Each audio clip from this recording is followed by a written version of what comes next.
A'r tywylwch sy'n pigo i meddwl i'r byw. A'r twllwch sy'n annog y brain i wneud neith yn ei phen. Y Covid sy'n cadw hi'n effron y nos. Mae'n estyn at gysur y sgrin a'i ddihuno i gwsg. Mae'n gwmni oer trwy'r oriau man. Dihangfa i wlad gorwelion pell pan oedd ei byd yn fwy. Y lluniau llawn sy'n well na'r cof. Y lliwiau am ryw hyd sy'n drech na'i hofn. Ond nid yw'r sgrin yn newid dim go wir. Wrth godi drych rhy dda ar ddoi, mae'r lluniau'n dangos pa mor llwyd yw muriau dyddiau hil. Yn llwyddo'n wych i atgyfnerthu'r nos. Hei! Ti'n iawn? Yna'r dydd mae'r sgrin yn fyw, yn chwarae bod yn ffenest fawr sy'n gadael heilwen sgwrs i mewn. Pelydrau iaith sy'n estyn lôn i drio llyncu'r pellter myd rhwng chwaer a chroen.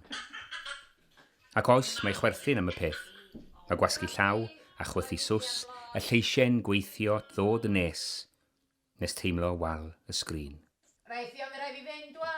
Nid pontio'r bwlch mae'r fideo byw, ond dangos maint y twll.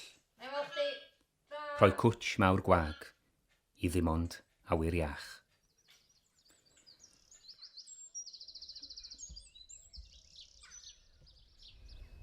Os cysgu neu beidio, daw'r bore i bawb. Yr adar sy'n canu'n ddiofal o hyd, fel rhai sy'n heb darllen y sgript. A'i gwybod mae'r adar ei bod yn galaru. Synhwyro ei hireth am gysur a chroen, a thrio ei chodi a'i can. Mae'n gwrando. Mae'n gwybod. Heb allu ei gweld, ei can sy'n ei chyffwrdd i'r byw. Daw eto hael.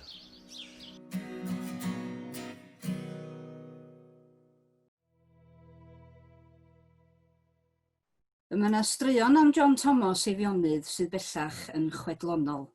Dydy bob un o'n nhw ddim yn wir, ond fo oedd cofiadur cyntaf gorsedd beirdd Ynys Prydain. Fo oedd yn arfer cerad i lawr stryd Llyn yn Gaernarfon mewn cot alpaca ysgafn a chot arall yn sbar ar ei fraich rhag ofn iddi oeri'n sydyn. Mi welwn ni ei fionydd cofiadur yr orsedd ar faes Caernarfon wrth draed archdderwydd cyntaf Cymru rhwng 1888 ac 1894. David Griffiths o Wytherin neu Clwydfardd oedd hwnnw. Yr archdderwydd hynna gyda llaw i ddringo yr Wyddfa erioed. Mi oedd o 94 oed yn gwneud hynny am y tro cyntaf. Ond o ran trefniadaeth yr orsedd a'i gorymdeithiau, dwi'n meddwl bod hi'n deg i fi ddeud bod ei fionydd y gŵr yma dwi'n ei edmygu fel golygydd ac fel newyddiadurwr. Wel, fel trefnydd gorymdeithiau, mi oedd o'n eitha useless. Da ni'n gweld yn y llun yr orsedd yn Ninas Lerpwl, a mae honno'n un o'r beirniadaethau sydd yn aros efo ei fionydd. Doedd gynno fo ddim yr awdurdod na'r presenoldeb i wneud y job mewn gwirionadd. Fo oedd yn y swydd pan fu'r gorseddogion fel maen nhw fan hyn yn y llun yn gwisgo ffedogau'r seiri'r rhyddion, i fod o'i hun yn gwrthwynebu cyfrinachedd a breintiau caeedig y frawdoliaeth honno. A mi oedd holl ethos i fagwraeth o yn mynd yn groes i hynny. Da ni yn Theatr Clwyd wedi bod yn gweithio efo teuluoedd o ffoaduriaid sydd rwan yn byw yn Sir y Fflint, yn rhannu traddodiadau Cymreig ag o Wlad Syria. Ac yn rhan o'r prosiect yna, ddoth plu ymlaen i gydweithio efo ni i gyfansoddi caneuon. Heddiw da ni yma yn yr Eisteddfod, dwi'n siŵr bod chi'n clywed tu ôl iddyn ni, mae plu dal wrthi efo'r teuluoedd. Da ni newydd cael moment andros o special lle mae'r plant ifanc i gyd wedi dysgu hen wlad mewn hadau a wedi canu ar llwyfan yn y tŷ gwerin. Maen nhw yn dysgu'r caneuon yma'n amlwg trwy ysgol, ond i rhoi cyd-destun i hynny iddyn nhw trwy bod yn yr Eisteddfod heddiw, dwi'n meddwl bod o wedi bod yn andros o special iddyn nhw ag i ni. So ie, mae wedi bod yn diwrnod special iawn.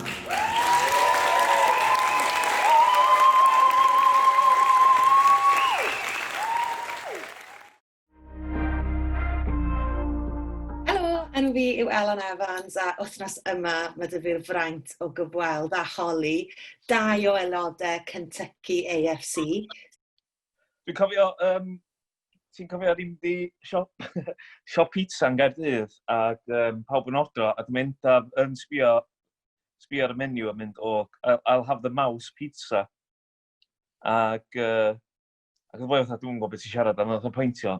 Ac oedd wedi cam ddall na house pizza, dweud. House oedd o'n, dwi'n meddwl mouse oedd wedi. Ac oedd da, bod chi'n meddwl am mouse, ti'n meddwl amdano fo. Ac oedd o'n, ie, sy'n mynd gwerthu fo, os dwi'n meddwl mwg chdi na, mae rhaid bod o'n beth diddorol, lle. Amazing. Pizzas exotic Caerdydd, mouse pizza. Mouse pizza. Amazing.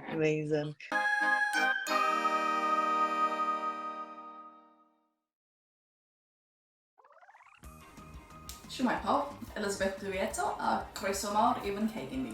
Heddiw byddai'n dangos i chi sut i'w wneud bisgedi debyg i Oreos. Felly, i ddechrau, byddwn ni i'w wneud wybiganait efo cymysgu 1 lwy fawr o hadau mal, efo 1 lwy fawr a hanner o ddŵr.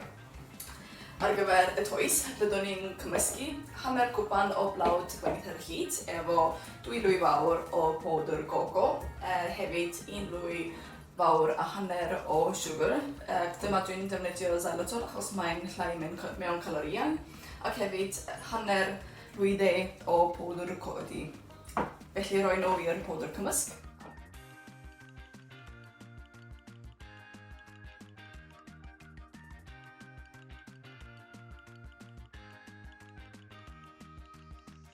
Y beth nesaf yw ychwanegu'r wy hadau llun, hefyd 1 lwy fawr o saws afal a 2 lwy fawr o dahini i'r gynhwysion sych.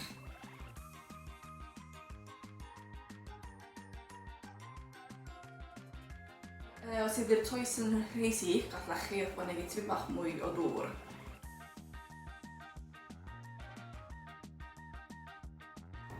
Ac nawr, byddwn ni'n rholio'r toes yn eitha denau ac defnyddio'r torrwr bisgedi neu rhywbeth i gael siapau cylch. Ac bob un nhw am tua 10 munud am 200 o gradau yn yr ffwrn.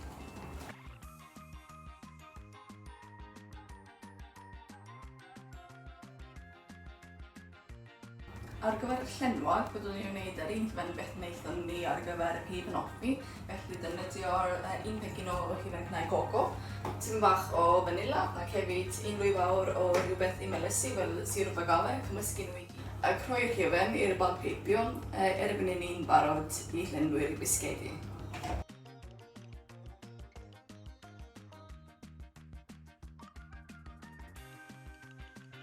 Mae rhaid i'r bisgedi oeri cyn i ni gallu ei llenwi nhw. Ac nawr, byddwn ni'n llenwi'r bisgedi, felly rhoi'r hufen ar ben hanner o'r bisgedi ac rhoi'r bisged arall ar ei bennau. Hefyd, maen nhw'n barod i wyta yn y fanna'r lle, ond maen nhw'n well ar yr ail diwrnod neu ar ôl sawl awr. Ac hefyd, ydych chi'n gallu ei addurno nhw ar ôl hynny.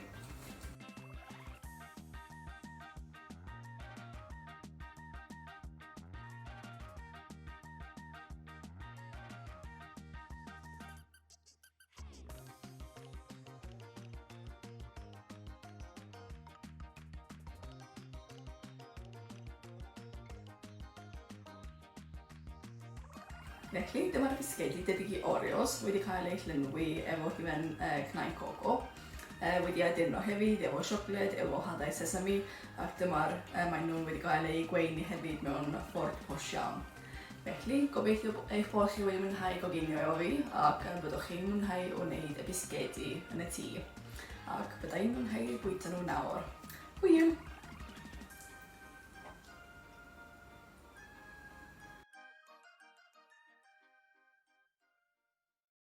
Reit, wel, croeso pawb i sesiwn creu yn Covid Eisteddfod AmGen 2020 ac am flwyddyn anhygoel o ddiddorol mae wedi bod. Amser nes i wneud hwn oedd y Gwanwyn yn dechrau, y blodau'n dechrau blygu roc, Cennin Bedr yn dechrau dy trwad, a wedyn y blodau tywyll ma'n symbol i'r pla, falle. Llifogydd, achos gyda ni hynny jyst cyn y pla, dyn ni'n anghofio rwan am y ddigwyddodd cyn yr pla ma'n cyrraedd ni.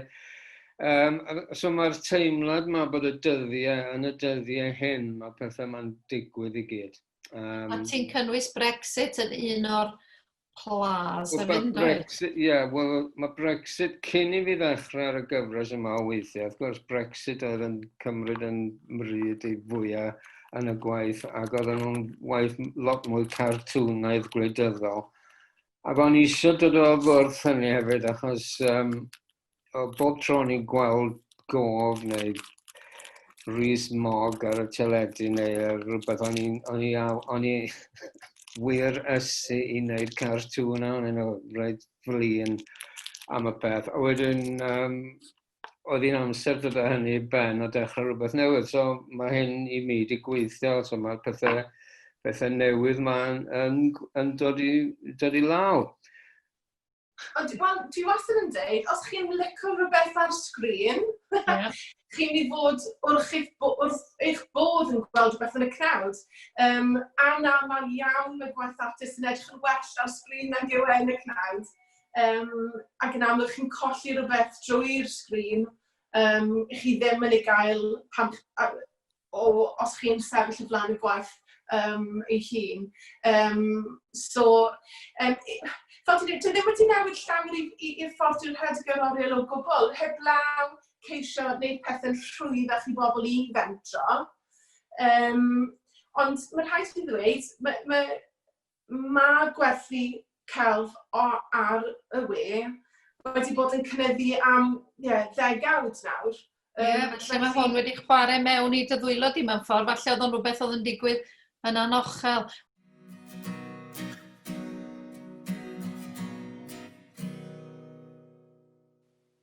Beth sy'n digwydd i gadeiriau eisteddfodol ar ôl i seremoni'r cadeirio fod? Wel, yn amlach na ffeidio, maen nhw'n ffeindio hunan yng nghartrefi'r beirdd. Ac mewn ffordd mae hynny'n chydig bach o biti, achos mae cadeiriau eisteddfodol yn weithio o gelf hefyd sy'n heiddi cael ei gweld. Nid mod i'n cwyno wrth gwrs bod gen i gadair hardd drawiadol yn fy nghartre i. Nid yn unig o'n i'n ddigon lwcus i ennill y gadair yn 2017, o'n i'n ddigon lwcus i ennill cadair a wnaed gan Rhodri Owen sy'n gyfaill i mi. Felly dyma gannu mawl i'r gadair honno ac i Rhodri, a thaflu dipyn o olau dydd arni unwaith eto. Mae Tachwedd ar wedd y pren, ofna annwfn neu onen, oer ar waedd, yn ei ryddin a'r derw mawr drwm i'w trin. Mae greichion i'w chlawr bonyn, fel ser a hysgafnder gwyn, neidio ar hyd brigau'r drain na beichiau'r blagur bychain. Ond yn goch mae dyn yn gwau dyfodol rhwng deu fydau. Mor barhaol yw'r ddolen, fel haul trwy grac, fel trac tren. Lôn oes a ddilynwn ni, lôn at lygad goleuni, lôn y lleiad, lôn adar, y lôn uwch at galon war. Rhodri, mae'r gadair adre, ar fy llw acw mae lle. Nid yw'n unig yn trigo yn fan hyn o dan fy nho. Ni ddaw un bardd yn y byd i feddiant, un gelfyddyd ond arlog. A chadair les yw hon sydd yn fy hanes. Hi yw gorchwyl dyddwylo, dy barhad a chryfftau bro, hi yw pris dy artistwaith, dy wen wrth orffen dy waith. Dy waith di fydd hi o hyd, i'w chael ac i'w dychwelyd. Rhyngom, tu hwnt i drengu, rhannwn awst a'i derwen hi.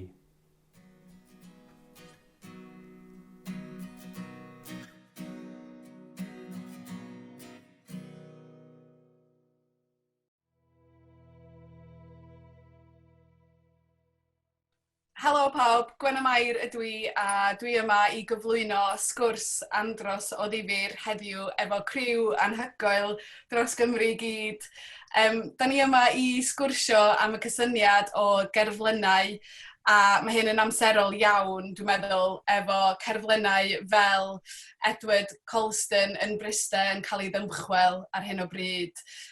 Mae hyn ynglwm yn amlwg efo'r ymgyrch Black Lives Matter ac yn symbol cryf iawn i bawb na ddyle hanes fel hyn cael ei glodfori mewn unrhyw ffordd dyddi yma. Allwch chi ddadlau mae pwynt nhw ydi ella i addysgu. Dwi'm yn gwybod os na hwnna ydy'r ffordd orau o ddysgu, ond dwi'n meddwl na dyna ydy'r syniad tu ôl iddo fo. Yn bendant, ie, cys fel ar waelod pob cerflun, mae yna plac yn does yn dweud fel be'n union nath y person. Felly ie, mae fe'n beth addysgiadol iawn. Swn i'n licio gofyn, pam dylsyn ni gael cerflun mewn lle mae pawb yn gallu weld nhw? Oherwydd, rili fi, mae cerflun yn bron yn clodfori person. Mwy na addysgu. Felly, sa cerflun yn well na sa rhywbeth mewn amgueddfa'n well i ddysgu ni? Ie, fi'n cytuno. Fi'n meddwl bydd yn well os oedd cerflun mewn amgueddfeydd, oherwydd fel ti wedi dweud, Gwen Llian, chi ddim really'n passion nhw ar y stryd a gwybod beth maen nhw yna am neu gwybod beth nath nhw'n wneud. A falle fi'n credu bydd e lot yn well os nhw mewn llefydd lle mae pobl yn mynd i ddysgu, neu mae yna loads o pobl sy'n jyst mynd i cerdded heibio a just ddim meddwl am cerflun o gwbl.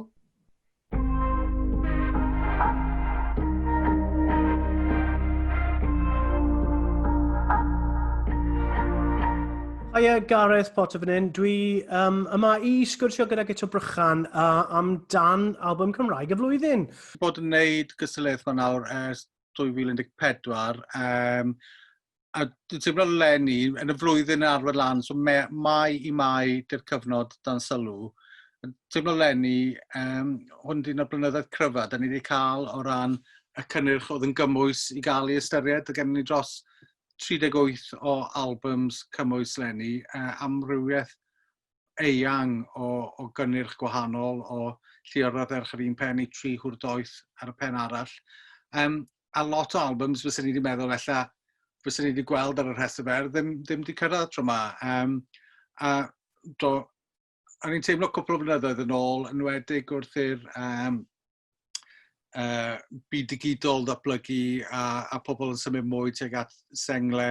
Ella oedd cyfnod yr album Cymraeg yn dechrau derwyn i ben, ond mae'n amlwg, dyw hwnna ddim wedi digwydd eto. Mae pobl dal yn gweld bydd mewn rhyddhau album a gweld o fatha pwynt datblygiad yn ei gyrfa nhw fatha artist i fedru creu. Mae gennym ni loads o artistiaid ar ei album cyntaf, ond rhai nhw ar ei 4edd, 5edd, os nad yn fwy, a wedi creu cynnyrch gwych Cymraeg am flynyddoedd.